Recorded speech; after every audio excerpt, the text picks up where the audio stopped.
Good morning. Good morning to all of you, everyone here in this community. Hello. So for those of you who are new to the Parent Support Collective, I'm Jessica McElveen, and I'm really excited. So today we're going to be going through trauma and anxiety and how we can assist our children in releasing this from them. From their bodies. So I'm going to be going through something and giving you a resource on this. We can have really different views on what it is based on our own life experiences and what we get told and where the word gets used. So what is trauma to you? What definition would you give it? And you know, it may be too confronting to share if your children or you have experienced trauma. You know, I certainly have. I have been in a home where my dad was suicidal nearly every single day from a very young age up until my early 20s. He was very suicidal. He was an alcoholic as well, really struggling with who he was and all of the demons inside himself. So my world was very, very unpredictable. It felt really uncertain, and it felt then unsafe. And it's not to say that my dad was a dangerous man. He wasn't a dangerous man. I wasn't worried about him harming me physically. However, because his world was so rocky and so full of turmoil in his own mind, it then made my world feel the same. So I remember, when I was young, and I haven't shared many stories of these in here, but I remember when I was young, I would have been in my early teens. And this is when, so mum and dad had separated. We had gone bankrupt. Okay, that was the starting of everything just sliding down. So there was a lot going on. So we'd gone through our bankruptcy. So mum and dad had separated, and dad had already been quite suicidal and depressed. We'd already had to spend, a Christmas day in the hospital, in the mental ward. And, as kids, it's really heartbreaking when you have to do that, when you do that. But I remember being in bed one time, and, dad was really struggling emotionally and psychologically. His mental health was not great. And I remember, he was telling us that he was just sleeping under a bridge. And, I had known from time to time that dad would come by the house, and I know that he never wanted to harm us. That wasn't his intention. He just wanted to feel close to us. He wanted to feel close to mum. That was the only way and the only time that he ever felt like he belonged somewhere, was with his family, was with us. And because it was late at night and I didn't know what state he was in, and I being the eldest child, I was incredibly aware of what was going on. I never missed anything. I was hyper aware, hyper vigilant, and I never missed anything. So if dad was outside the home, either just sitting there or walking around, then I knew about it. And it's interesting, as I look back on that time, again, dad didn't mean any harm, but because it was unpredictable, and I didn't know what state he was in, and it was nighttime. As a child, these situations are quite scary. They're quite traumatic on top of everything else that we were experiencing. So not always does trauma need to look a certain way or occur in a certain way. But it's usually when there's been compounded situations where we've needed to be hyper vigilant, hyper aware, because we're really quite afraid of a certain outcome. We're scared of something happening. We're terrified of a certain outcome or feeling a certain way. It always comes back to our body, how our body feels. And in those scenarios, I was terrified. And of course, receiving calls from your dad every single day or every second day, or sometimes he'd go months without contacting us. And so we would always think the worst. But when we'd talk to him, it was very much, well, you know, this is it, guys. You're never going to see me again. I can't do this anymore. Or us actually finding dad having attempted suicide. So I certainly understand from a very, very deep level how trauma feels, what it can look like, and also then as an adult, how it impacts us, how it impacts our adult relationships, how we show up in the world, how we think, how we feel. And this is definitely why I do the work that I do. This is why I became the social worker. This is why I started working in trauma. This is why I started working within the field of neuroscience and biology and working with parents. And because I can really understand from a deep level, from my experience, how that can feel and the impacts, because there's a lot of impacts. And sometimes when trauma occurs, often it's first quite negative and hurtful and confusing, and we hate that it's happened. And as time has gone on for me, and I guess the work that I've needed to do and the healing that I've needed to do with my body and my mind and all of that. And that was only a small part of what was going on in my world as a child. There was still so much going on with my mum and what she was going through, and lots of other stuff going on that I needed to tend to as a young child. But what I've learned through my healing journey and my learning journey is that these things can actually be the greatest gift for us. They can be what makes us who we are. And generally, there's always pros and cons to that, always. So when we think about trauma and the impacts, there's one thing we can know for sure about trauma. And I'll throw in anxiety here as well, because anxiety is stored in the same way within us. So the one thing that we can know is that trauma is absolutely stored in the body, and anxiety is absolutely stored in the body. Now, when I was working within child safety and foster care as a social worker for a number of years, I noticed that most of the interventions that we used, that's how we called it, interventions or therapies for these kids, were all brain-based. The majority were brain-based, cognitive-based. What this means is that we're trying to support these kids, help these kids heal from their trauma, react differently in their environment. We're trying to help these kids based on talking to them, based on these children talking to us, talking through the scenarios, through their frontal cortex, the logical thinking. And I had a really big problem with this, because based on my own experiences through trauma, but also what I was seeing, what was working, what was not working, and most of the time, 9 times out of 10, it was not working. It was not working because we were forgetting the vital piece of information and the vital piece of the puzzle, in that the body is where trauma is stored. It is all about the body. The nervous system, what happens is when there's a traumatic event, let's just say, for instance, the first time that, my dad told me on the phone that he is going to kill himself, that I can't do this anymore, Jess, I can't do this anymore, so I'm saying goodbye to you. There is a thought, I've received the information, and it's been determined by my brain that it is scary. Of course, it's scary, right? It's very scary. It's scary and it's not wanted. I don't want this. I'm very emotional. And the body has a huge reaction. My body starts to shake.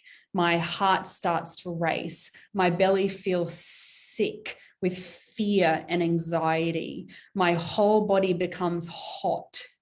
Okay, there's this reaction in my body, and this is the feedback I'm getting to my mind. This is the loop that's happening.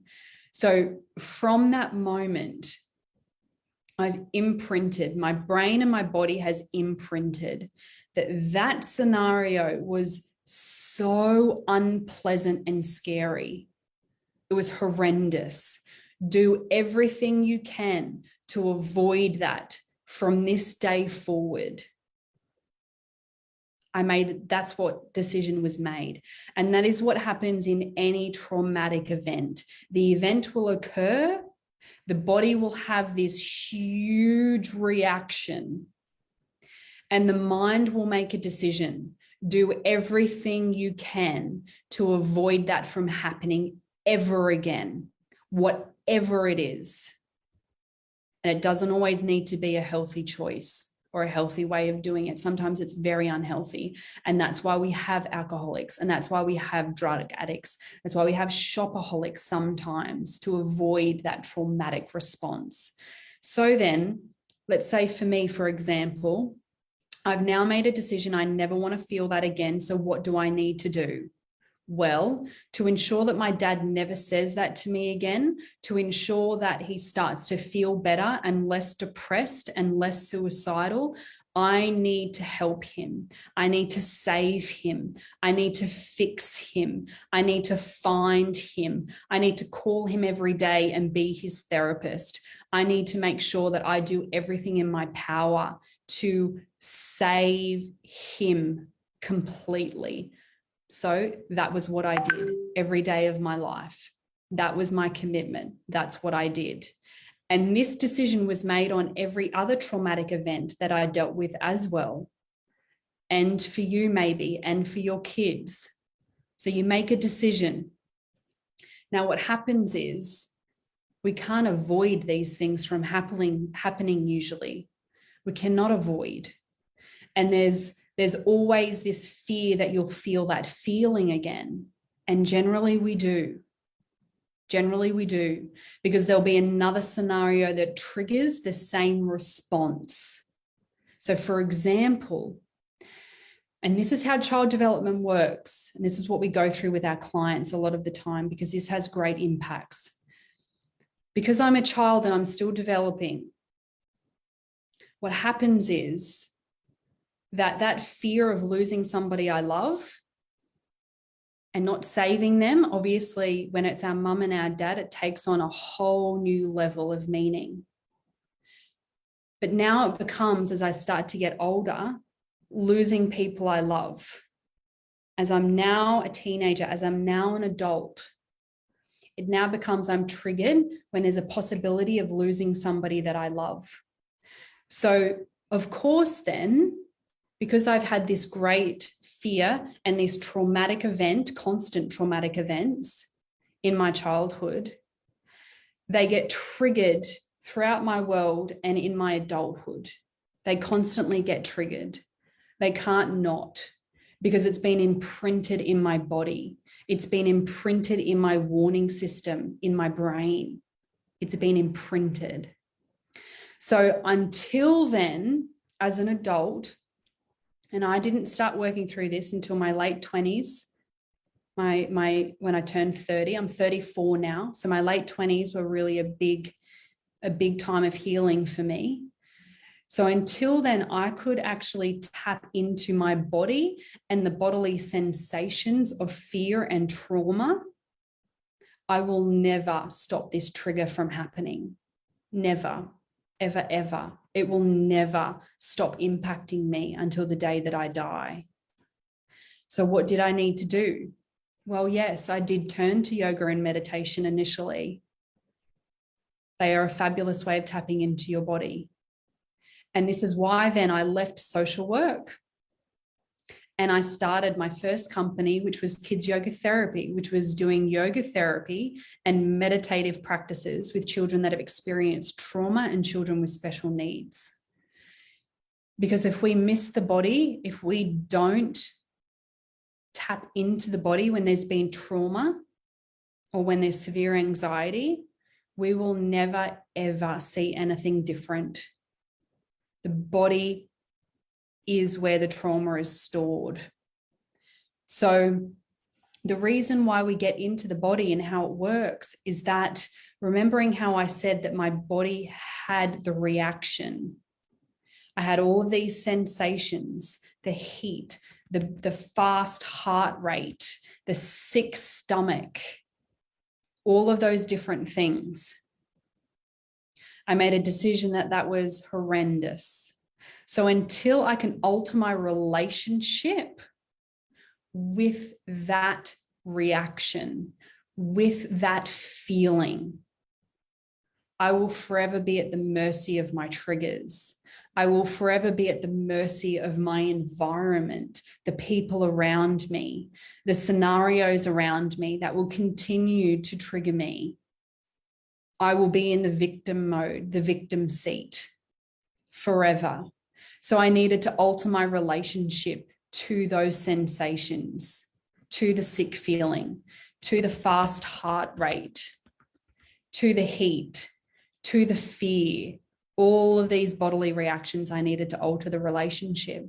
And that's what we need to do with children who experience trauma as well. It's the same for children. The trauma is stored in their body as well. Their little mind unconsciously has made the decision, never feel this again. And it doesn't mean it needs to be this serious, like a suicidal dad. It could simply be that one day, we're motoring along, we're having fun, and I think I'm doing a really good thing. And dad comes into the room, he's had a really bad day, and he screams at me, tells me to shut up and get to my room. That is then the body will respond. It felt horrible. Never feel that again. I never want to experience that again. And so the mind will decide, do everything you can to never feel that again. Who do you need to be? What do you need to do to make sure that that never, ever happens? So it doesn't need to look a certain way for it to have the same impact. But the way that we heal this, change the pattern, feel something new, not be so triggered, is through the body. That is the one thing that is still true. And we still know. We know this through brain and body scans. We know this through neuroscience research, trauma research. We know this through every type of mind and body practice and approach that we have now. We have a whole lot more research. So yoga and meditation are a great practice for kids. And this is what I invite you to try if you have children that have experienced trauma, if it's your kids, if it's kids you care for, if it's kids you teach, even if it's you as well, we need to alter the relationship to that sensation in the body. So I'm going to post a link in here, which is going to be to a yoga and meditation teacher. She's a teacher trainer, and I did some study through her. She taught me a few things. And she's just going to speak on how yoga and meditation can help and what you can do, some practical tips. And she's going to be in here in April, and she's going to be answering a couple of questions. And I'll also provide some suggestions and some teachings as well. I've still got a lot of resources from that business. So if you have any questions, if you have any queries on trauma, on the impacts, either for you or for your kids, you can reach out to me. That's totally fine. You're welcome to. It can be a really scary thing to talk about. It can be really scary to know the impacts of the future for your kids. And we can talk about it. We do this with our clients all of the time. This is part of our work. And there's some certain approaches that help us dig deep into how it's been stored into the body and how we can use the mind and body connection really successfully so trauma doesn't have the same impact it is now or continue to have the same impact or worse. So let me know. Let me know. And for those of you that have tuned in, thank you for listening. And we're here to help. I'll pop the link in here below. And I'll connect with you all very, very soon. Bye for now, everyone.